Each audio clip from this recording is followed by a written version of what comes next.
آخری چیز ہے، اس کے بعد اگر آنکھ نہیں کھلتی کسی انسان کی تو میں نہیں سمجھتا کہ وہ اپنے گرد اس نے جو یہ فلا تزکوا انفسکم، اس نے جو اپنے گرد تزکیہ نفس کا ایک مصنوعی حالہ بنا لیا ہے، کبھی بھی وہ اس حالے سے نکل سکے گا اگر اس حدیث سے بھی آنکھ نہ کھلی۔ اور وہ حدیث کیا ہے؟ مولانا اشرف علی تھانوی نے اس کو اپنے جو خطبات جمعہ ہیں ان میں نقل کیا ہے، بیہقی کی روایت ہے۔ اوحى اللہ عز وجل الی جبرائیل علیہ الصلوۃ والسلام ان اقلب مدینۃ کذا وکذا باہلها، اللہ نے حکم دیا حضرت جبرائیل کو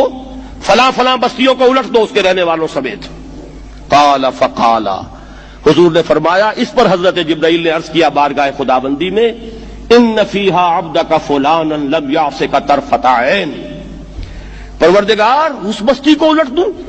اس میں تو تیرا فلاں بندہ بھی ہے جس نے کبھی پلک جھپکنے جتنی دیر بھی معصیت میں بسر نہیں کی۔ اب آپ اندازہ کیجئے، یہ جو ہے نا اپنے آپ کو رگڑنا اور مانجنا اور پوری زندگی رگڑنے میں اور مانجنے میں لگا دینا، ہم بعض بزرگوں کے تذکرے میں سنتے ہیں اتنے اللہ والے تھے، اتنے اللہ والے تھے کہ ان کا گھوڑا بھی کوئی مشکوک دانہ نہیں کھاتا تھا، اور وہ خود جو ہے وہ انگریز کی عدالت میں بیٹھے ہوئے اور انگریز کی نوکری کر رہے تھے۔ یہ ہے وہ میکروسکوپک اور مائکروسکوپک کا عدم توازن، طاغوت کی چاکری کر رہے ہیں، انگریز کی ملازمت کر رہے ہیں، انگریز کے قانون کی تنفیذ کے اندر اعلی کار بن رہے ہیں، لیکن ذاتی تقوی اور ذاتی نیکی اور ذاتی للہیت جو ہے اس کا معیار یہ ہے کہ ان کا گھوڑا بھی مشکوک چارہ اور مشکوک کھانا نہیں کھا سکتا۔ یہ ہے وہ عدم توازن، اس کو نوٹ کیجئے گا، جس کو کہ اس حدیث میں محمد الرسول اللہ صلی اللہ علیہ وسلم نے واضح کر دیا کہ حضرت جبرائیل عرض کرتے ہیں کہ اللہ فلاں بستی کو الٹ دوں، اس میں تو تیرا فلاں بندہ بھی ہے جس نے پلک جھپکنے جتنی دیر بھی معصیت میں بسر نہیں کی۔ ذاتی نیکی کا اب اس سے اونچا کوئی مقام کوئی شخص مجھے اگر بتا سکے تو میں اس کا مرید ہو جاؤں گا۔ اس سے اونچا کوئی مقام ہوگا کہ آنکھ جھپکنے جتنی دیر بھی کسی نے معصیت میں بسر نہیں کی، ذاتی نیکی کی معراج۔ لیکن حکم کیا ہوا بارگاہ خداوندی سے؟ قال فقال، حضور نے فرمایا، اللہ تعالیٰ نے حکم لیا جبرائیل کو، اقلب علیہ وعلیہ، الٹو اس بستی کو، پہلے اس بدبخت پر پھر دوسروں پر۔ کیوں؟ فإن وجهه لم يتمعر في ساعة قط، اس لیے کہ اس کا چہرہ کبھی میری غیرت میں سرخ نہیں ہوا، اس چہرے کا رنگ نہیں بدلا۔ بے غیرت انسان، بدیاں پھیلتی رہیں، میرے دین کو روندا جاتا رہا، میری شریعت کی دھجیاں بگڑتی رہیں، عوامر کا مذاق اڑایا جاتا رہا، نواہی کے لیے دنیا کے اندر جن چیزوں سے میں نے روکا اس کے لیے فلسفے تراشے گئے،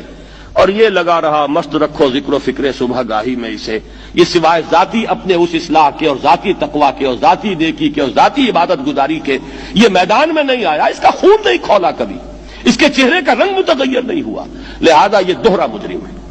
یہ ہے وہ تصور جو یہاں پر نوٹ کیجئے۔ ہاں، اس کے یہ معنی بھی نہیں ہے کہ نماز بھی نہیں پڑھ رہے، روزہ بھی نہیں رکھ رہے، اقامت دین کے کارکن ہیں، فرض نماز آ گئی ہے وہ چلی جا رہی ہے، جماعت کا کوئی اہتمام نہیں ہے۔ اب یہ دو انتہائیں ہیں، ایک انتہا یہ کہ وہ تزکیہ نفس جو ہے اسی میں وہ رگڑنے اور مانجنے کا عمل جاری ہے،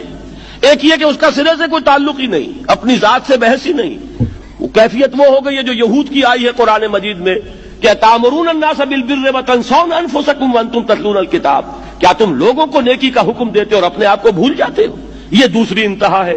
پھر وہی بات عرض کروں گا، وہی بال سے زیادہ باریک اور تلوار کی دھار سے زیادہ تیز راستہ ہے جس پہ چلنا ہوگا کہ نہ یہ ہو کہ وہ مبالغہ ہو رہا ہو، اپنی ذاتی اصلاح میں تو مبالغہ کی حد تک آگے جا رہے ہیں، اور دوسرے یہ کہ اپنے دین کی تبلیغ و اشاعت، اقامت دین کی جد و جہد، اس کا کھانا ہی نہیں کھولا زندگی میں، وہ کھاتا ہی نہیں کھلا ہے۔ یہ ایک انتہا ہے۔ دوسری انتہا یہ ہے کہ انسان یہ سمجھے اپنے آپ کو کہ میں تو مجاہد فی سبیل اللہ اور دین کا کارکن اور دین کا میں